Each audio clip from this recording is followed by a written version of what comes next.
I just want to have a few little points before we play Brighton this weekend.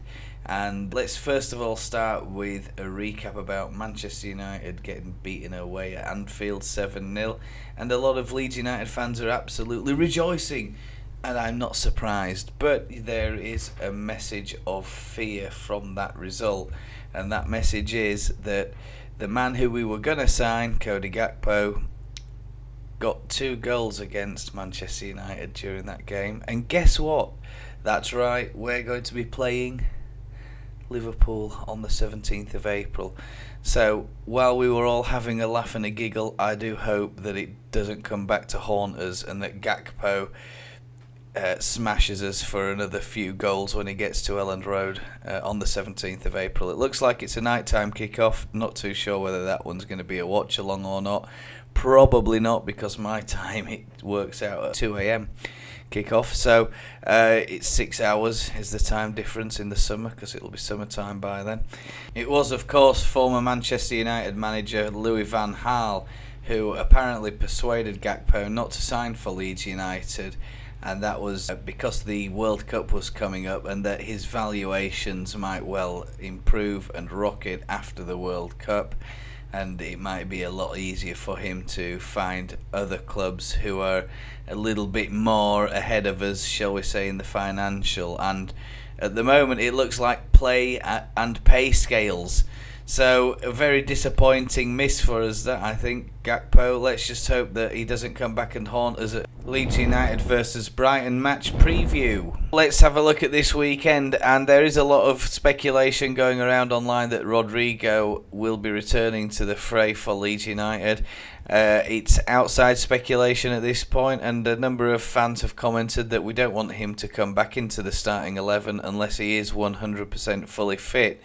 The man who has had 20 shots on target has actually scored 10 goals, which is a terrific return on investment, and he averages 3.84 shots per game.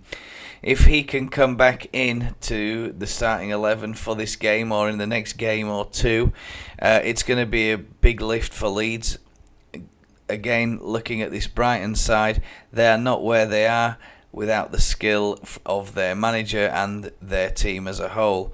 They are actually challenging for European spots. They're up in and around the table with Newcastle, likes of Tottenham, and you never know.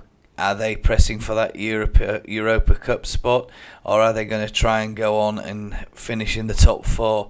Believe it or not, there is an outside chance of them doing so. I have actually seen a number of polls going around online this weekend, and a lot of Leeds fans out there seem to be thinking that we are actually going to lose this game at home, erring on that side of a result as well, I'm afraid.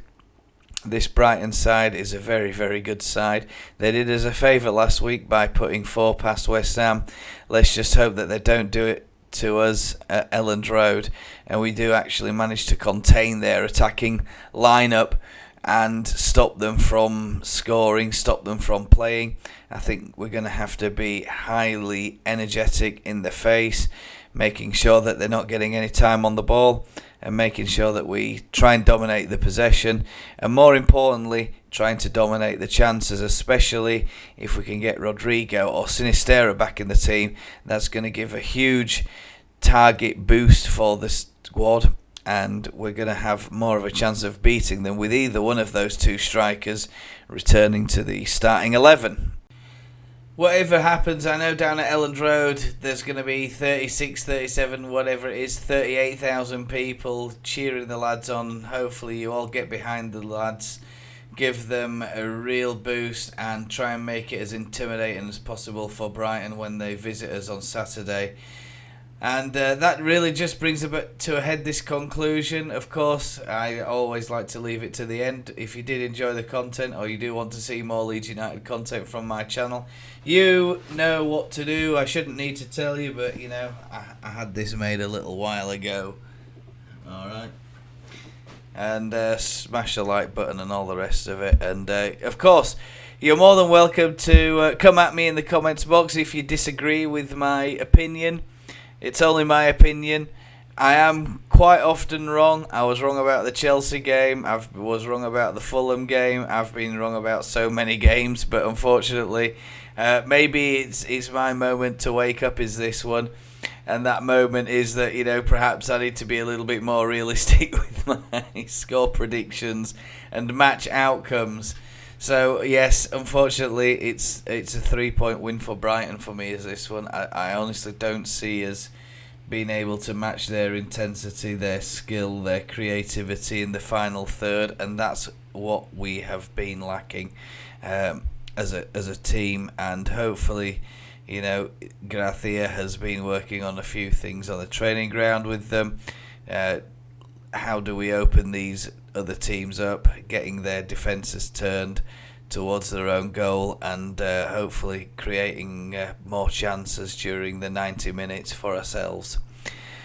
All the very best to you, and good luck to you if you go to Elland Road, and obviously for any other Leeds fans who will be watching on Saturday, let's all keep our fingers crossed and pray for a miracle.